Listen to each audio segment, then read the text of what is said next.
পৃথিবীর মানুষ এখনো পর্যন্ত মাত্র 12 কিলোমিটার পর্যন্ত নিচ পর্যন্ত যেতে পেরেছে।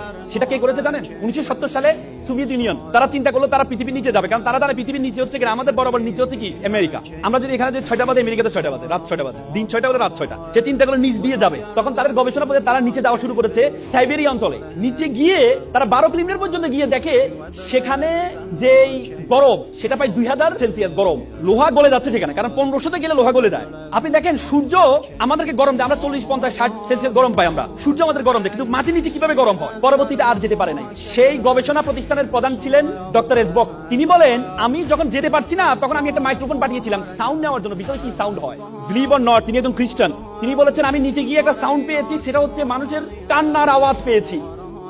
তিনি আবার বলেন, তিনি ভাবলেন এটা একটা ইকুইপমেন্ট বা আমি যে ইকুইপমেন্ট পাঠিয়েছি সেটার কোনো আওয়াজ হতে পারে। তিনি আবার পাঠালেন, পরে দেখলেন এটা কোনো একজন দুজন মানুষের আওয়াজ না, এটা হচ্ছে হাজার হাজার মানুষের কান্নার আওয়াজ, এবং সেই আওয়াজগুলো বেশিরভাগ আওয়াজ হচ্ছে মহিলাদের আওয়াজ।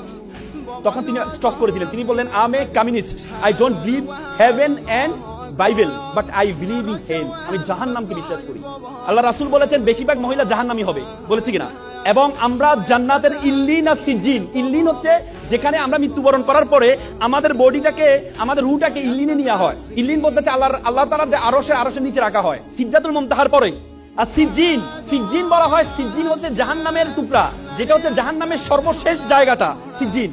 আব্দুল্লাহ ইবনে আব্বাস আল্লাহ রাসূলের চাচাতো ভাই ছিলেন। আল্লাহ রাসূলের চাচাতো ভাই আব্দুল্লাহ ইবনে আব্বাস বলেছেন সিজ্জিন হচ্ছে পৃথিবীর সর্বশেষে অবস্থিত, মানে পৃথিবীর নিচে অবস্থিত সিজ্জিন। তার মানে জাহান্নাম হচ্ছে পৃথিবীর নিচে অবস্থিত। আপনি চিন্তা করতে পারেন যে হাদিস সূরা নূহতে বলা আছে ফেরাউনকে আমি পানিতে ডুবিয়েছি, ডুবানোর পরে তাকে আমি জাহান্নামে নিক্ষেপ করেছি। তার মানে নিচে গিয়েছে, নিচে থেকে জাহান্নামে কিভাবে যায়? তার মানে আমাদের পৃথিবীর নিচে যে আগুন আছে সে আগুনের সেলসিয়াস বিজ্ঞানীরা বলেছেন 6000 সেলসিয়াস গরম।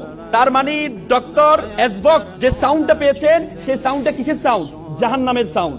বিশ্বাস করেন, আমি যখন এই থিসিসটা পড়লাম, বিশ্বাস করেন আমি আমার চোখের পানি ধরে রাখতে পারি নাই যে আমরা পৃথিবীর এত জায়গায় গিয়েছি, আমরা উপরে আকাশ আসমান এত জায়গায় গিয়েছি, কিন্তু আমরা পৃথিবীর নিচ পর্যন্ত এখনো যেতে পারি নাই। মাত্র 1%, পৃথিবীর ব্যাসার্ধের মাত্র 1% থেকে কম আমরা নিচে যেতে পেরেছি, তার নিচে যেতে পারি নাই। তার মানে আল্লাহ তাআলা যে আমাদের জন্য জাহান্নাম রেডি করেছেন, আমাদের জন্য জাহান্নাম প্রস্তুত করেছেন, সেটার প্রিপারেশন আমাদেরকে নিতে হবে, সেটার প্রিপারেশন আপনাকে নিতে হবে। এজন্য আপনাদেরকে এখানে বলেছেন আল্লাহ তাআলা আল্লাহ রাসূলকে প্রথম যে উপদেশটা দিয়েছেন সেটা হচ্ছে ইকরা, পড়ো। আপনি যদি জানেন, আপনি যদি পড়েন, আপনি যত বেশি জ্ঞান অর্জন করতে যাবেন, যত বেশি পড়তে যাবেন, আল্লাহর সৃষ্টি সবকিছু সম্বন্ধে আপনার সবচেয়ে বেশি ধারণা তৈরি হবে।